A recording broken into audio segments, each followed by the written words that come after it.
Hello, this is Rustekelo once again from kimbweta.com. Na leo tutakwenda kujifunza topic yetu ya 3 katika enterprises risk management ambayo inasema identifying and communicating key risk indicators. Yani utambuzi na utekelezaji wa viashiria vikuu vya majanga. Anasema kwamba hivi vina-act kama early warning signal. They are early warning signal. They act like a thermometer.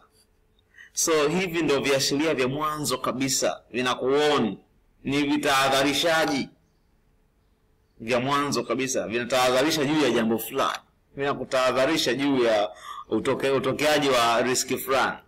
Vina-act kama vile thermometer, kipima joto. Mtu anaamini kwamba joto la binadamu likizidi nyuzi kadhaa, likizidi nyuzi 36, huyu itakuwa na tatizo. Likishuka labda nyuzi kadhaa, basi huyu mtu atakuwa na tatizo. Hata hizi key risk indicators ndivyo zinavyofanya kazi. Kwamba risk ikivuka level fulani inatakiwa iwe treated like this. Risk ikiwa level fulani inatakiwa iwe treated like this. That is the key risk indicators. Kwenye introduction yetu ni kwamba the use of key risk indicators has been a tool in enterprises risk management. So matumizi ya key risk indicators ilikuwa ni dhana ya kudili na risks kwenye enterprises. Lakini vile organization nyingi zimedevelop key performance indicators as a measures of progress against the achievement of business goals and the strategies. Kwa hiyo organization nyingi zimetengeneza key performance indicators ambazo hizo sasa zimekuwa zinatumika ku measure achievement. Key performance indicators ni kama vile viashiria vya maendeleo, kwamba sasa tumevuka malengo, sasa tumefikia malengo. No, key performance indicators. Ndio organization nyingi zina hiyo. Lakini organizations are increasingly acknowledging the need to manage significant risks of all type and from all sources proactively. Kwa hiyo organization nyingi sasa hivi zimeanza kutambua umuhimu uhitaji wa kumanage riski za kila aina na kutoka sehemu mbalimbali kabla hazijatokea, ndio hiyo proactively. Risk can be best managed using variety of tools. So risk inaweza kuwa managed kwa kutumia variety of tools like avoidance. You can use a variety of tools or techniques. Unaweza avoid, unaweza transfer, unaweza retain, you see. Lakini vile vile key risk indicators is one among that several risks management tools. Kwa kumbe za key risk indicators ni miongoni mwa zile tools ambazo zinatumika ku manage risk. That is all about the introduction of this topic. So in our lecture we are going to see what is the meaning of key risk indicators, and we are going to see or to demonstrate the practical application of that key risk indicators, how they are being applied. We are going to see the value of key risk indicators to an organization. Umuhimu wake ni nini kwenye organization?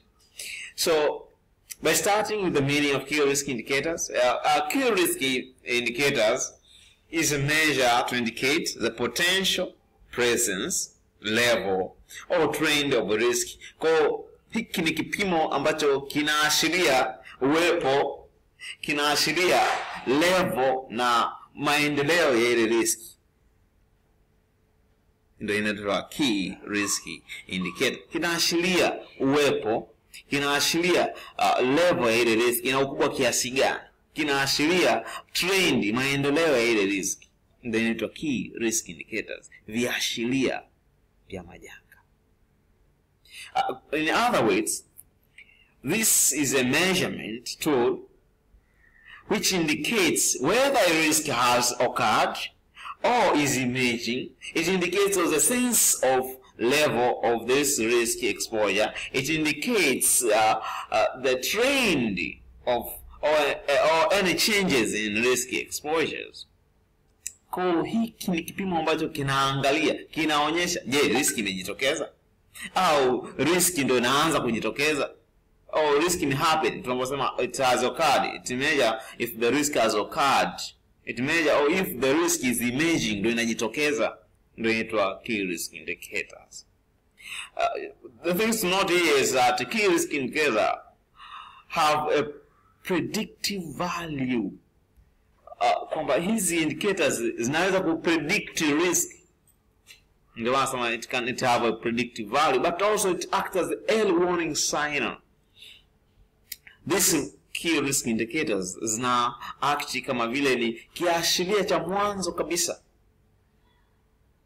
kuhusiana na riski fulani. Key performance indicators versus key risk indicators. Hivi ni vitu ambavyo mwalimu anasema inatakiwa uvijue nini tofauti kati ya key performance indicators and key risk indicators. What are the difference? You should know that the difference between key performance indicators and key risk indicators. Moja hapa inadili na utekelezaji wa majukumu. Tumefikia wapi? Je, tumefikia malengo au bado? That is key performance indicators. Lakini key risk indicators hii inadili na inaonyesha ni indicator, kiashiria cha uwepo wa janga fulani, kiashiria cha majanga fulani, either janga limetokea au bado, au ndio linaanza, au lina ukubwa kiasi gani, ndio inaitwa key risk indicator. Kwenye vitu ambavyo tunatakiwa kujua, tumesema kwamba tunatakiwa kujua nini maana ya key risk indicators na nini tunatakiwa demonstrate their practical application. So now we are moving to the practical application of key risk indicators. Key risk indicators are applied to help monitoring risk. That is what it does, to monitor risk. So key risk indicators can support your strategy and performance in the following ways. Kwa key risk indicators kumbe basi application yake ni kwamba ina support strategy and performance. Ina support vipi? In the following ways. One, it validates organizational planning and monitor performance. Ina monitor performance. Ina validate organizational plannings. Umeona ba? Ingine ina enhance operational efficiency and effectiveness. Kwa sababu ya uwepo wa key risk indicators, mnajua kwamba riski fulani kilitokeza, operation nzima inaweza kafa hapa au inaweza kazima. Tunajua kwamba hapa chuo ikiwa umeme utakatika saa 1 au utakatika mchana alafu generator ikashindwa kufanya kazi, tunaamini kwamba operation zote zitazima. Hakuna uwepo, hakutakuwa na lectures kwa sababu tunategemea projector yendi bila umeme. Tunategemea kwamba yule main speaker atumie microphone, haitafanya kazi. Kwa hivyo kumbe basi uwepo wa key risk indicators, viashiria fulani vikionekana labda kwenye generator. Mesela generator hii haiwezi kufanya kazi umeme ukikatika. Kwa hiyo tufanye nini? Tunafanya hiki na hiki, tuna control mapema kabla janga halijatokeza. Kwa operations zitaendelea kufanyika effectively and efficiently. Kwa sababu mmeshaweka kiashiria, mmeshaweka alarm ya jambo fulani. Mnasema kwamba hapa IFM tumeweka labda ving'ora vya kusense moto, fire sensors, kwamba kile king'ora kipiga kelele tunajua mara fulani moto unataka kujitokeza. Kwa ni rahisi ni kuuzima mapema, na kama mtauzima mapema basi operation zitaendelea effectively and efficiently bila kukatika. Another thing is it supports strategy and performance in the through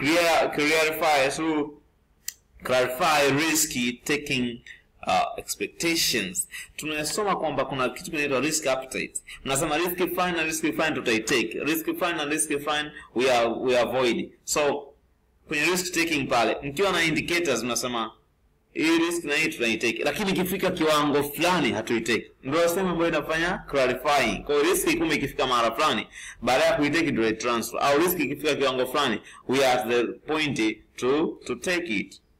Kwa hiyo ndio maana ya kusema clarify risk taking expectations. You expect kwamba risk tutaitake, take sawa, lakini indicator inaonyesha kwamba tulisema ikifika hapa tunaitransfer, basi mna change, mna clarify ile, mna change. Nyingine ina monitor risk exposures, and lastly it monitor or it measure risk. Ina measure risk of course, kwa sababu tumeongea kwamba yenyewe inatumika, ni kipimo ambacho kinatumika kuindicate the level. The level ndio kwenye kumeasure. Sasa it measure the risk. Umeona?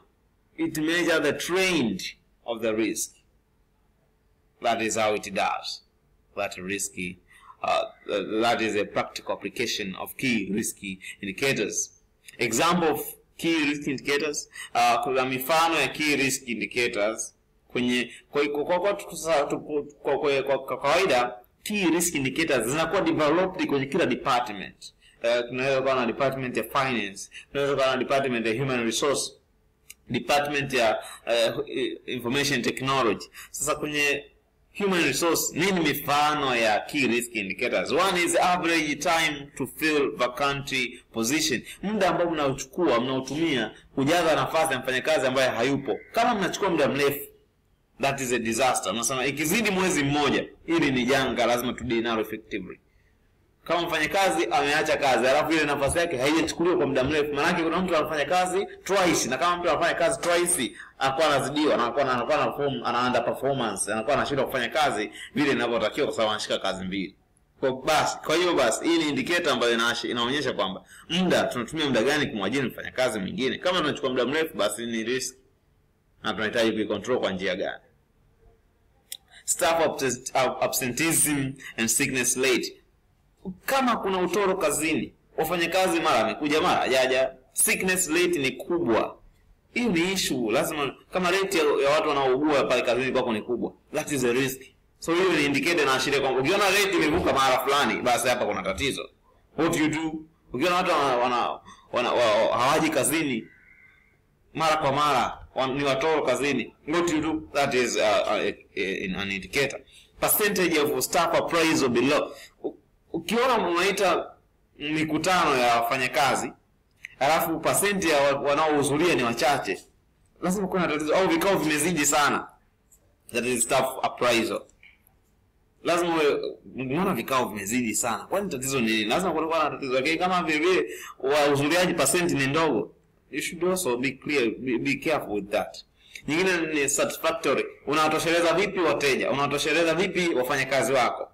Kama watoshelezi ni tatizo. Kwa hiyo ni indicator vile vile. Legal or compliance. Je, unaendana na sheria, unaendana na miongozo? TIA wametoa mwongozo huu je, unaufuata? TRA wametoa mwongozo na huu unaufuata?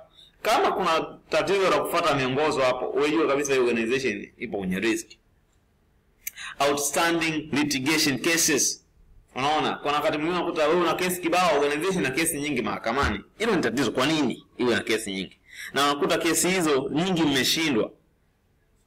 Kwenye namba how many mkiona namba imevuka mara fulani, tazama kesi zikivuka mara fulani, hii ni tatizo. Lakini vile amount kiasi fulani, that is all about that issue. Kwa kizidi kiasi fulani unasema hapa kuna tatizo. Kitu kingine ni compliance with compliance investigation. Nasema TRA ukizidi kutukagua sana, hapa kuna tatizo, ndio compliance investigation. Yani ni mara ngapi wale wafuatiliaji wa regulators wamekuja kukutembelea wewe? Unakuta kila siku kwenye kampuni yako TRA wanashinda kwako. Kwa nini? How many times do they come there? Ndio hiyo neno number in bracket. That bracket number maana how many times TRA, how many times TRA wanakuja kwako? Kama ni several times, there is a problem. Kwa nini wanaje kila siku? And the last indicator kwenye human resource management, customer complaints. Ni mara ngapi? How many times the customers complains about the services, about the systems? Kama ni mara nyingi, basi that is a problem. Kwa ina indicate uwepo wa tatizo fulani, ina indicate uwepo wa issue fulani.